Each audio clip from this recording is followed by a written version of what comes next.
Hello friends, आज हम एक और एग्जांपल सॉल्व करेंगे कैश फ्लो स्टेटमेंट का sum number 19 the balance sheets of Najma company limited as on 31st March 2018 and 31st March 2019 are given below.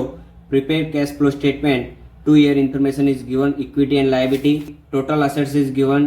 First year balance sheet total is 16,56,000 and second year is, it means 2019 balance sheet total is 17,67,000.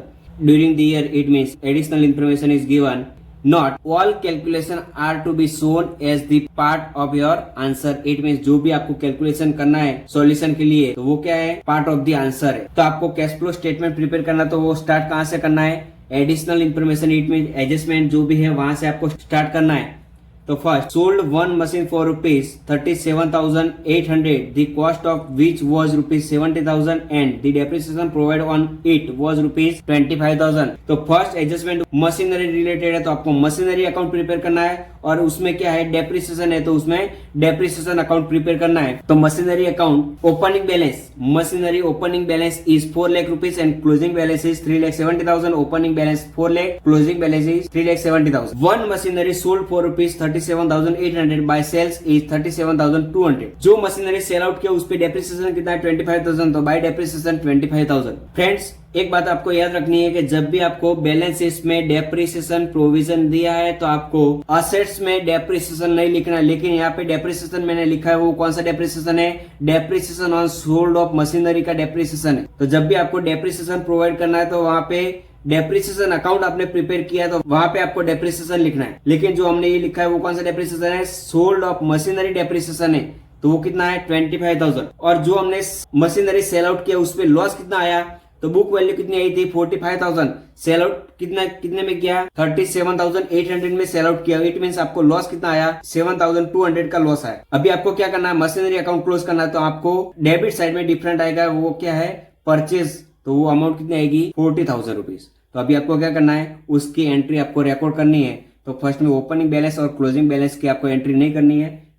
Second, sales कितना किया है, 37,800. तो वो investing activity में cell of machinery 37,800 वो आपको क्या करना है, एड में लिखना है. नेक्स्ट, बाय डेप्रिसिएशन है तो वो डेप्रिसिएशन में बैलेंस चाहिए to machinery account 25,000 rupees. Profit and loss कितना आया, लॉस आया 7,200. तो वो profit and loss credit side में लिखा है तो आपको क्या करना है, एड में लिखना है loss on sale of machinery amount of ₹7,200. Closing balance की इफेक्ट आपको नहीं करनी है. परचेस आपने किया वो कितना किया है, 40,000 रुपीज. तो वो आपको क्या करना है, लेस में लिखना है परचेस ऑफ मशीनरी 40,000 रुपीज. तो ये आपका मशीनरी अकाउंट क्लोज हो गया. और जो 7,200 जो डिफरेंट आया वो कहां से आया, वो आपको यहाँ पे नोट मैंने लिखी है. कॉस्ट कितनी है, 70,000 रुपीज. उसमें डेप्रिसिएशन कितना था, 25,000. तो बुक वैल्यू कितनी आई थी, 45,000. उसमें हमने सेल आउट किया वो अमाउंट कितनी है, 37,800. तो लॉस आएगा वो 7,200. उसके बाद उसमें क्या है, डेप्रिसिएशन है तो डेप्रिसिएशन अकाउंट आपको प्रिपेयर करना है. तो डेप्रिसिएशन की क्लोजिंग बैलेंस है वो आपके पास कितनी है, 2,80,000. तो balance brought down credit side में लिख रहा है 2,80,000 और क्लोजिंग बैलेंस कितनी है, 3,70,000. तो डेबिट साइड में लिखना है क्लोजिंग बैलेंस 3,70,000. 25,000 जो हमने मशीनरी सेल आउट किया उस पर डेप्रिसिएशन आया वो कितना है, 25,000. और फोर्थ नंबर का एडजस्टमेंट है तो वो भी हम सॉल्व आउट कर लेते हैं. Depreciation provide on land and building of ₹45,000. तो land and building depreciation is 45,000 and machinery was ₹70,000. तो टोटल डेप्रिसिएशन इज 70,000. तो दोनों अकाउंट क्लोज हो जाए. तो जो करंट ईयर का डेप्रिसिएशन है 45,000 और 70,000 तो वो नॉन कैश एक्सपेंस है. तो वो आपको एड में लिखना है करंट ईयर डेप्रिसिएशन दोनों मिला के 1,15,000. तो ये आपका एडजस्टमेंट नंबर फर्स्ट कंप्लीट हो गया और फोर्थ नंबर का एडजस्टमेंट कंप्लीट हो गया. Now adjustment number 2, redeem debenture at 5% premium. तो डिबेंचर आपके पास कितना है, 3,80,000 और क्लोजिंग बैलेंस कितनी है, 1,80,000. तो अकाउंट प्रिपेयर करना है आपको, debenture account by balance brought down 3,80,000 और क्लोजिंग बैलेंस 1,80,000. और जो डिबेंचर की मिसिंग फिगर है वो कितनी आएगी, 2 लाख रुपीज. तो वो क्या है, डिबेंचर रिडीम. जो डिबेंचर रिडीम करना है वो कितने प्रीमियम में रिडीम करना है, 5% प्रीमियम में रिडीम करना है. 2 लाख पे 5% प्रीमियम कितना आएगा, 10,000 रुपीज. और अकाउंट क्लोज करना है तो क्रेडिट साइड में बैलेंस आएगी प्रॉफिट एंड लॉस अकाउंट. तो वो कितना है, 10,000 रुपीज. क्रेडिट साइड में तो आपको क्या करना है, प्लस करना है डिबेंचर रिडेम्पशन प्रीमियम 10,000 रुपीज. और डिबेंचर को पेमेंट कितना किया है, 2 लाख प्लस 10,000, इट मींस 2,10,000. तो फाइनेंसिंग एक्टिविटी में पेमेंट लेस में लिखना है debenture redeem amount of ₹2,10,000. Next number 3, sold some investment at a profit which was credited capital reserve. तो आपको इन्वेस्टमेंट अकाउंट प्रिपेयर करना है तो इन्वेस्टमेंट अकाउंट प्रिपेयर करेंगे तो उसकी balance, opening balance and closing balance is given 1,50,000 and 1,15,000। 1,50,000 opening balance debit side and credit side 1,15,000। Sales किया है तो सेल्स कितने भी किया वो अमाउंट आपके पास नहीं है, लेकिन उसका प्रॉफिट है वो कहाँ पे क्रेडिट किया है, कैपिटल रिजर्व में क्रेडिट किया है। और कैपिटल रिजर्व में ओपनिंग बैलेंस आपके पास नहीं है, लेकिन क्लोजिंग बैलेंस आपके पास है 15,000 रुपीज।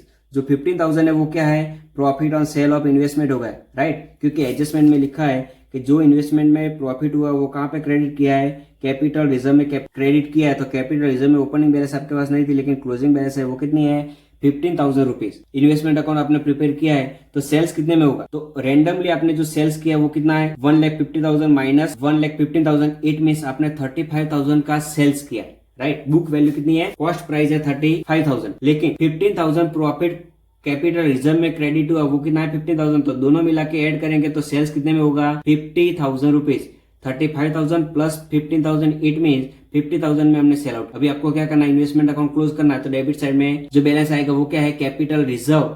जो हमने प्रॉफिट किया है वो कहाँ पे क्रेडिट किया है, कैपिटल रिजर्व में क्रेडिट किया है, ये अकाउंट आपका क्लोज होगा। अभी आपको एंट्री जो सेल्स के उसके इफेक्ट करनी है, तो सेल्स में कैश इनकम होगी 50,000। तो इन्वेस्टिंग एक्टिविटी में आपको एड में लिखना है sale of investment amount of rupees 50,000। और जो सेल ऑफ मशीनरी किया था वो आपको क्या करना है, वो भी आपको एड में लिखना, sale of investment amount of rupees 50,000। Number 5, propose dividend of last year was paid. तो प्रपोज डिविडेंड अकाउंट आपको प्रिपेयर करना है। Propose dividend account opening balance is given in the balance sheet, liability side propose dividend 36,000 rupees and closing balance is 45,000। Adjustment में क्या बोला है, propose dividend of the last year was paid. Last year means opening balance है वो हमने current year में payment किया था 36,000, डिविडेंड पेड 36,000। अभी आपको अकाउंट क्लोज करना है तो क्रेडिट साइड में डिफरेंट आएगा, वो क्या आएगा, प्रॉफिट एंड लॉस 45,000। तो लास्ट ईयर का जो भी डिविडेंड है वो हमने करंट ईयर में पेमेंट किया, तो डिविडेंड पेड 36,000। लेकिन उसमें क्या है, ऑन पेड डिविडेंड आपके पास है, लेकिन ओपनिंग बैलेंस नहीं है, क्लोजिंग बैलेंस है वो 7,000 रुपीज। तो टोटल डिविडेंड आपको कितना पेमेंट करना, 36,000 रुपीज पेमेंट करना, लेकिन उसमें से 7,000 आपने पेमेंट नहीं किया। तो पेमेंट कितना किया, 29,000 रुपीज आपने पेमेंट किया। तो ये जो 36,000 डिविडेंड पेमेंट किया तो वो आपको नहीं लिखना है, आपने एक्चुअली पेमेंट कितना किया है 29,000, तो वही आपको लिखना है इसमें, पेमेंट ऑफ डिविडेंड 29,000। और profit and loss credit side में कितना है 45,000, तो आपको एड में लिखना है provision for dividend 45,000 and income tax of rupees 60,000 of last year was also paid. तो opening balance of income tax is given 1,10,000 और closing 1,05,000। Opening balance 1,10,000, closing balance is 1,05,000। Tax payment किया है लास्ट ईयर का, लेकिन वो कितना है 60,000। आपके पास प्रोविजन कितना है 1,10,000, उसमें से 60,000 पेमेंट किया तो tax paid 60,000। Profit and loss में डिफरेंट आएगा वो 55,000, तो वो आपको क्रेडिट साइड में तो आपको क्या करना है, एड में लिखना है। तो एड में प्रोविजन फॉर टैक्स 55,000। पेमेंट कितना किया करंट ईयर का, टैक्स पेड 60,000, तो आपको लेस में लिखना है tax paid amount of rupees 60,000। Adjustment complete हो गया। लैंड एंड बिल्डिंग अकाउंट आपको प्रिपेयर करना है, लेकिन यहाँ पे मैंने प्रिपेयर किया आपकी अंडरस्टैंडिंग के लिए। तो ओपनिंग बैलेंस कितनी है 6,90,000 और क्लोजिंग बैलेंस कितनी है 8,50,000। फ्रेंड्स, आपने डेप्रिसिएशन अकाउंट प्रिपेयर किया है तो आपको असेट्स में डेप्रिसिएशन की इफेक्ट नहीं करनी है। जो हमने मशीनरी में डेप्रिसिएशन की इफेक्ट की है, लेकिन वो कौन सा डेप्रिसिएशन है, depreciation on sold off machinery पे डेप्रिसिएशन है, राइट। तो यहाँ पे जो अगर land and building sold out है तो वो आपको डेप्रिसिएशन यहाँ पे लिखना है, लेकिन यहाँ पे कोई land and building sold out नहीं है, तो आपको अकाउंट क्लोज करना है। क्लोज करने के डेबिट साइड में डिफरेंट आएगा 1,60,000, तो वो क्या है, परचेज है। तो पेमेंट आपने किया तो इन्वेस्टिंग एक्टिविटी में आपको लिखना है लेस में purchase of land and building amount of rupees 1,60,000। अभी आपको क्या करना है, बैलेंस शीट में फर्स्ट एंट्री से आपको रिकॉर्ड करना है। तो equity share capital opening balance कितनी है 3,40,000 और क्लोजिंग बैलेंस कितनी है 5 lakh rupees. It mean increase हुआ वो कितना हुआ 1,60,000। उसमें कोई बोनस शेयर का एडजस्टमेंट नहीं है। अगर बोनस शेयर का एडजस्टमेंट है, जो हमने लास्ट वीडियो में डिस्कशन किया था उसमें बोनस शेयर था, उसमें कैपिटल इंक्रीज हुई, लेकिन यहाँ पे कोई बोनस शेयर का ट्रांजेक्शन नहीं है। तो जो रैंडमली कैपिटल इंक्रीज हो रही है 1,60,000, तो वो क्या है, new issue of equity shares. तो वो आपको कहाँ पे लिखनी है, cash flow from financial activity add में लिखना है new issue of equity shares 1,60,000, 5 lakh minus 3,40,000। General reserve opening balance कितनी है 2,40,000, क्लोजिंग बैलेंस कितनी है 2,80,000। इट मीन 40,000 हमने करंट ईयर में प्रॉफिट में से ट्रांसफर किया है जनरल रिजर्व में, तो वो नॉन कैश एक्सपेंस है, तो वो आपको एड में लिखना है transfer to general reserve 40,000। Capital reserve complete हो गया, क्योंकि इन्वेस्टमेंट का प्रॉफिट है वो हमने यहाँ पे क्रेडिट किया है। Profit and loss, current year का प्रॉफिट कितना आएगा 95,000 minus 70,000, it mean 25,000 current year का प्रॉफिट है, तो आपको लिखना करंट ईयर का प्रॉफिट 25,000। लॉन्ग टर्म बोरेंट 10% डिबेंचर ये कंप्लीट हो गया। प्रोविजन फॉर डेप्रिसिएशन कंप्लीट हो गया। ट्रेड पेएबल, करंट लायबिलिटी है। क्रेडिटर्स, लास्ट ईयर का क्रेडिटर कितना है 1,30,000 और करंट ईयर में लायबिलिटी कितनी है 80,000, इट मीन लायबिलिटी डिक्रीज हुई है, तो आपको क्या करना है लेस में लिखना है decrease in creditors 1,30,000 minus 80,000, it mean 50,000 में आपको लेस में लिखना। बिल्स पेएबल, लास्ट ईयर में लायबिलिटी कितनी थी 70,000, करंट ईयर में कितनी है 90,000, इट मीन लायबिलिटी इंक्रीज हुई है, तो आपको एड में लिखना है increase in bills payable 20,000 rupees. Unpaid dividend, तो वो हमने डिविडेंड में डिस्कशन कर लिया क्योंकि डिविडेंड की टोटल अमाउंट कितनी थी 36,000, उसमें से पेमेंट हमने कितना किया है 29,000, क्योंकि अनपेड डिविडेंड कितना है 7,000, तो वो हमने पेमेंट किया ही नहीं। Provision for income tax complete हो गया। प्रोविजन फॉर डिविडेंड कंप्लीट हो गया। Assets, land and building complete, machinery complete, goodwill, last year में गुडविल कितनी 16,000 रुपीज, करंट ईयर में कितनी है 12,000 रुपीज, इट मीन 4,000 की गुडविल हमने रिटर्न ऑफ की, तो वो नॉन कैश एक्सपेंस, तो आपको ऐड करनी है goodwill return of 4,000 rupees. Investment complete हो गया।